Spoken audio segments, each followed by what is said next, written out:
Not a matter of if, but when crisis will rock your world. I'm Roshini Rajkumar, crisis strategist, licensed attorney, and host of The Crisis Files. In this special holiday case file, we turn our focus on 2024. What will happen? Who'll discover big wins? What brands boo-boo big time? Which celebs run the risk of cancellation when they weigh in on current events? To answer all these questions, a double dose of fabulous, one of our regular contributors, plus a new voice on The Crisis Files. Paul McGuire Grimes is our show's guy on Hollywood. He's a film critic and entertainment reporter. Find his interviews and specials on paulstriptothemovies.com.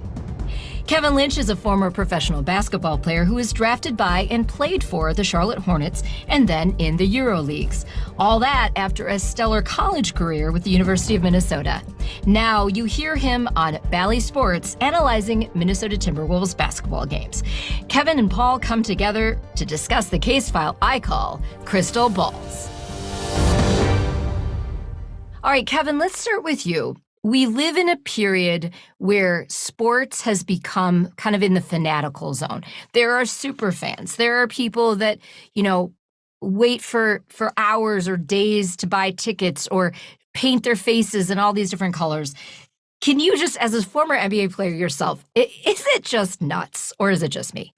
Creeps me out. I'll be very honest. I suppose that's why fans are called fans, because they're fanatical. Right.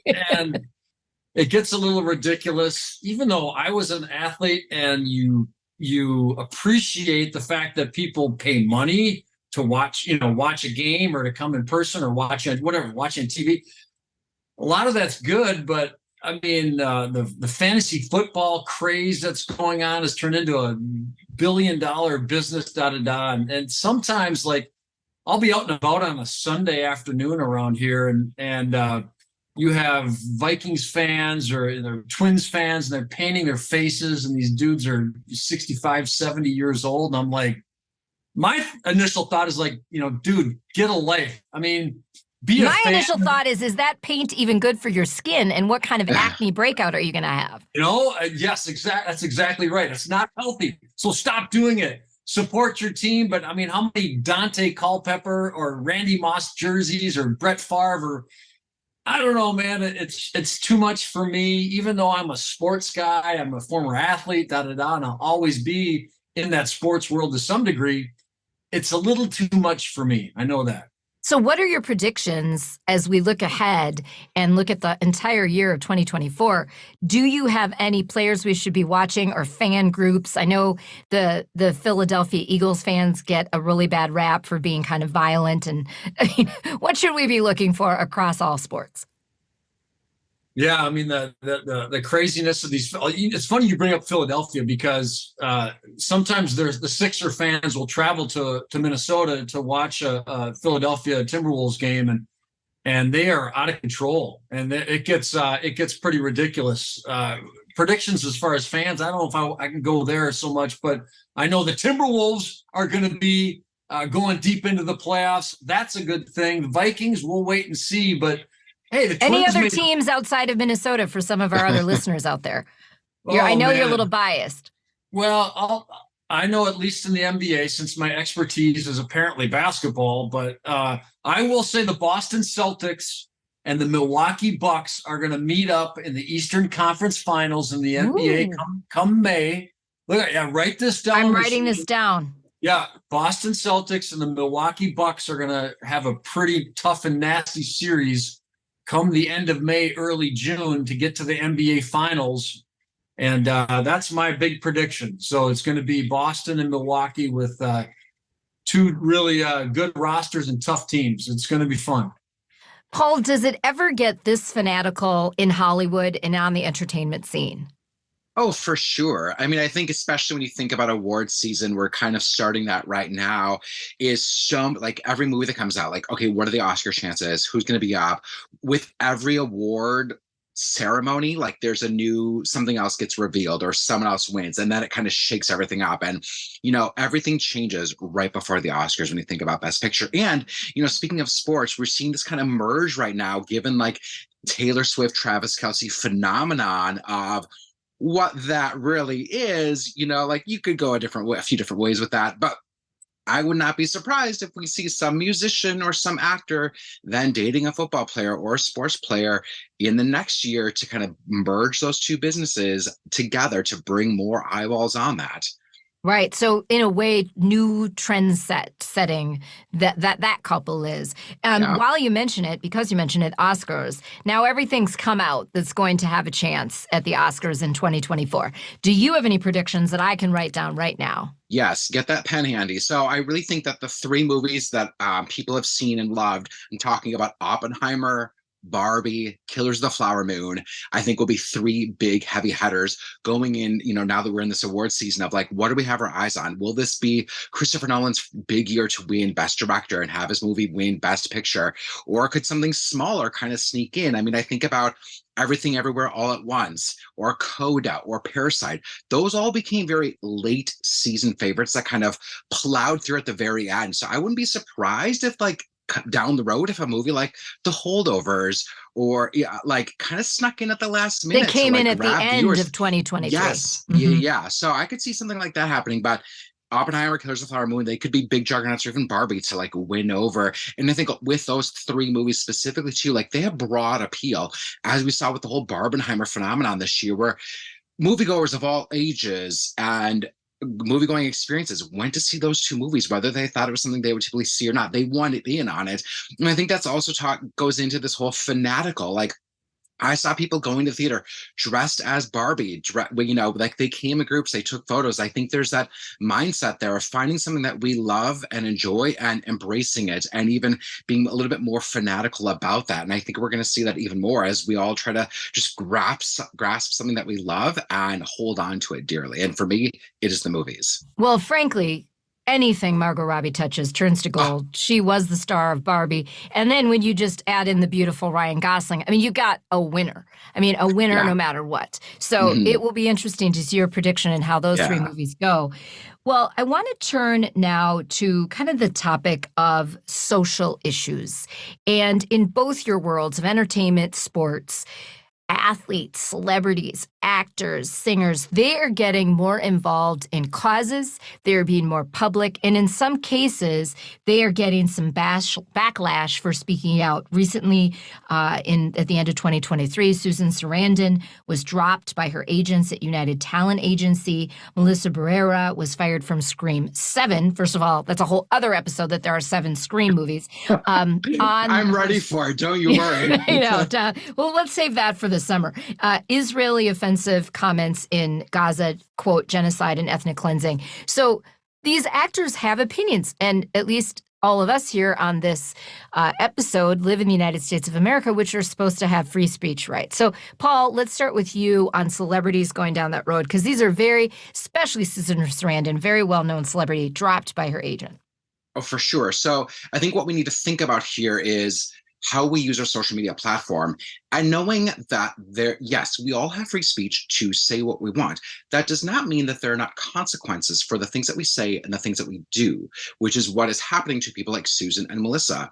Now, you also, I think what we're seeing in social media is extremism, where you almost have to go one side or the other. And if you fall anywhere in between, you're then thought of as being against the other group. And I think that might have happened to Susan or Melissa, where they may have blurred lines or tried to take a general approach or saying like, we need a ceasefire, whatever. And then that was deemed anti-Semitic. Boom, you're fired. You also have the idea where if you don't say anything, if you just step back and you take it all in and you don't put something out, then people think that you don't have a stance or you're not using your platform the way they think you should. So there's like this damned if you do, damned if you don't, where you have someone like Taylor Swift, who's very vocal about a lot of issues. She hasn't commented on Israel and Palestine. And yet people are like, well, how come you haven't commented on this? How come you haven't taken a stance? So there's a very blurred line Right. in this. And I will say, as a crisis strategist, there's some things you just shouldn't comment on. When you're one of the biggest pop celebrities, I don't need to hear from you, Taylor, on Israel and Gaza. I mean, that's kind of the thing. So, Kevin, in your world of sport, many, many years ago, Colin Kaepernick came under major pressure, major, loss to his livelihood from taking a knee. Now, he was just wrong place, wrong time, because eventually that became the popular way to go. And more athletes on the football field were making and other courts and arenas were making their opinions known. Where are we in the world of sport? And what do you think 2024 is going to bring with athletes commenting or taking a stand? Well, I think one, obviously, being an election year, is going to spice things up, and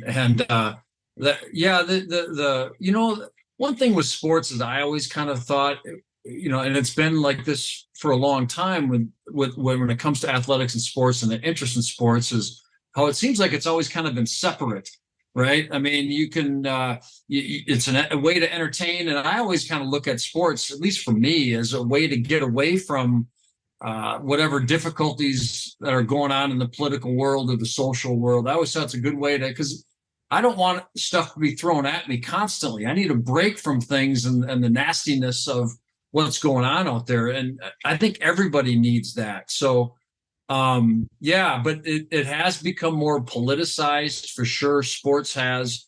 And, social media, it's going to, Lady Gaga had a great quote about social media, and she called it the toilet bowl of the internet age.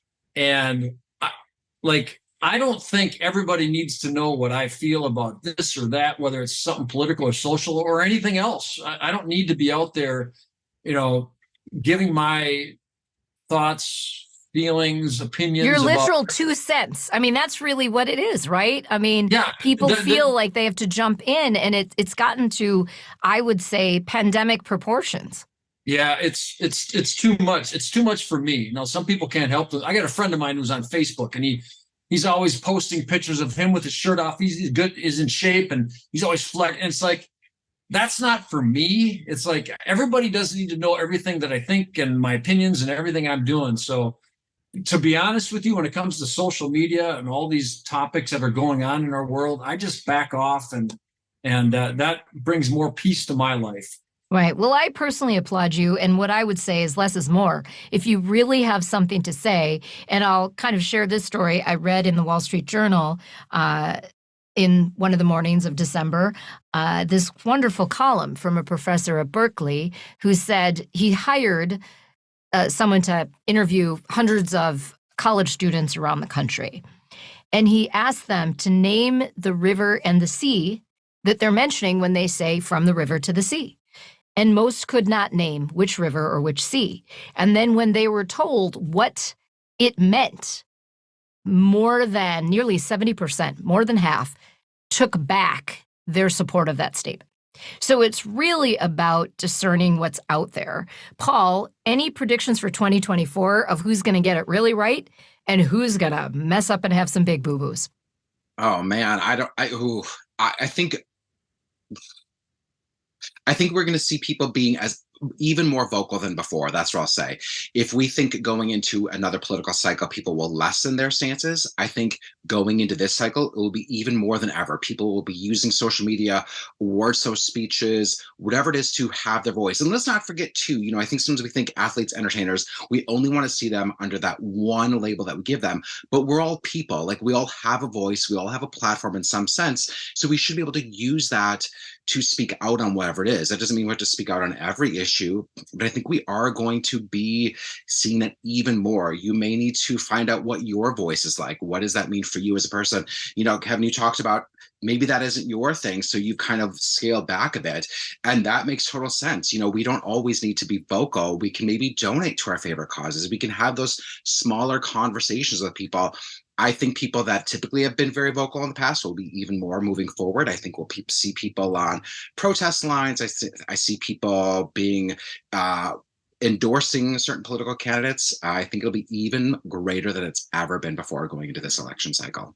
All right. Well, I don't want to let you two go without getting into some of the really changing tides in both entertainment and athleticism and sports, which are the increased use of data, so big data analytics, Kevin, and AI for both of you. So, Kevin, maybe start with the data analytics. In your day, I'm not saying you're old or anything, but in your day, we're about the same age. There wasn't all this focus on the stats and the data there was a focus on stats, but not in all of the numbers. I mean, it seems like scouts were really looking at talent and analyzing in a different way. Yeah, it's interesting. I know in baseball, it's very much like that. It's like the movie Moneyball, right? I thought it was an excellent movie. It's probably they took it a little too far with how deep the Oakland Athletics got into that with their general manager. But anyways, in the world of basketball, it's the same thing. Your head will explode if you try to soak in all these numbers and all the analytics and you try to run a basketball team as far as a general manager or player personnel director that's organizing and drafting certain guys and trading and if you're going to build a team just on analytics, it's going to end disappointingly, I think, your team, because for me it's like understand the numbers and the analytics. That's good, but you can't take it too far, because at least how my brain is wired when I watch the Timberwolves play or any basketball team, there is an eye test that numbers are not going to solve. And so, but you got to be aware of what's going on analytically. But I trust my eyes and how I evaluate a basketball team or a player more so than I trust just the numbers. Understanding both of them, in my opinion, is a good place to live when it comes to evaluating an athlete or a basketball player. Really great to get your take on that. Paul, we are well past the actor strike, the writer strike, the producer strike. Hollywood is running. It is fully running and engaged in 2024. But this whole new world of artificial intelligence is fast and furious. What are we going to see in movies and TV ahead? I think we're going to see studio heads try to fight that. And by fight, I mean trying to use AI as sneakily as possible to jerk over actors. And I think it's David Zaslav who's already talked about how in 3 years, AI will be so different than it even is now, so that when the contract is up again, AI could be making movies and writing movies left and right without anyone realizing it. And I think that is going to be a danger. And I think that as actors and writers, we need to make sure that we are as vocal and as fervent as possible to make sure that we are maintaining our jobs. Absolutely. And that's what's going to be scary. And I want the general public to understand how AI is affecting their own life as well. The robocalls that we get that may use someone's voice, the social media posts that are grabbing from our life. And Kevin, going to your point too, I think so many movies and TV shows are driven, and the hiring process is which actors have the biggest social media profiles. Are there influencers that we can cast in these movies because they could bring in an audience? And that just scares me so much. Kim Kardashian is now acting a lot more because she has a big base. And Elizabeth Olsen has talked about how she lost out on a Marvel role because her social media profile is not as large as others. So it's like we almost have to grow that end in order to get roles, when it should be about the talent, not just who's going to bring money into the box office and eyes onto the screen. Hey, one movie, let me say this, Paul, is The Holdovers. I went to see The Holdovers a couple weeks ago. Paul Giamatti. That was a great movie. I really enjoyed it. Yes. Of course, I'm a history guy. I love World War II. Oppenheimer. That's one of my favorites. Yeah, Paul Giamatti is like the male version of Margot Robbie. He just keeps on crushing it. He can do anything, yes. Right. So I'm going to ask you both a question that you weren't prepared for. I'll go first, and that is, what if you only could choose one name for 2024 or one concept that's going to get a lot of attention, who or what would that be? And I'll tell you, my prediction is the whole world of Latin Hispanic, whether it's actors, politicians, it's going to be a big part of the vote in 2024. So that's where my eyes are going to stay in tune for some interesting headlines. Paul, you go first. Well, if we remove, the movie that I think people are going to talk about in 2024 is Deadpool 3, because Marvel is really scaling back their releases because of content and quality, and that's a big dialogue right now. But Deadpool 3 is going to bring back Hugh Jackman as Wolverine. It's going to pair him with Ryan Reynolds as Deadpool. There's so many rumors about all the Marvel cameos are coming. There's rumors that Taylor Swift will be in that movie. So I think in terms of just movies, that will be the big movie people have their eyes on. But I also see the entertainment industry taking on the election, and what can we do to make sure that the candidate we want to vote for is going to be the winner. All right, Kevin, it's up to you. Who is going to make waves? Wow, I'm going to really go out on a limb here, and I'm going to say that Minnesota Timberwolves are going to make it to the Western Conference Finals, and that's big news for Minnesota sports fans, basketball fans, NBA fans. The Wolves are off to a great start, and they got the type of team that can do some damage come playoff time. There's been a lot of disappointments when it comes to the Timberwolves for years, either losing seasons or they get to the playoffs and lose in the first round. But this team has a chance to get to the Western Conference Finals, Roshini, and let's see what happens come June. Well, Kevin, I'm going to give you a little throwback to that story. So during my television news career, 2 of those years I got to be in my home market of Minneapolis, St. Paul, Twin Cities. And I did cover the 2003 Western Conference Finals. And one of my favorite memories of my entire TV career was talking with Charles Barkley, interviewing him before game 1. And he's like, these guys, whatever, against the Lakers. And mind you, that's when Shaq was on the Lakers. I'd be out on the field, on the court, and he was way taller than I am. But saying to Charles Barkley, we're going to go to game 7. We're going to go to game 7. We did. We lost, but we went to game 7. So that was one of my favorite memories. I would love to see that same situation come back for the Timberwolves 20 plus years later. So, oh my gosh, guys, what a fun way to look at 2024. It's going to be a great year. They are 2 amazing voices that we got to be with together today. Of course, our guy in Hollywood, Paul McGuire Grimes, and Bally Sports Timberwolves announcer, Kevin Lynch. Thanks, guys. Thank you. Thank you. Today's Case File is brought to you by Huntington. Please rate and review the Crisis Files on your platform of choice. Catch up on all case files at thecrisisfiles.com. Subscribe to our YouTube page on thecrisisfiles.com and follow us on YouTube and Instagram at The Crisis Files. We do not provide legal, financial, medical, or PR advice for particular situations, but strongly recommend you seek out professionals for your particular need. A big thanks to all of you for pushing the Crisis Files past the 15,000 listener mark. May the new year bring you magic and joy. I'm Roshini Rajkumar. Join me next time on The Crisis Files.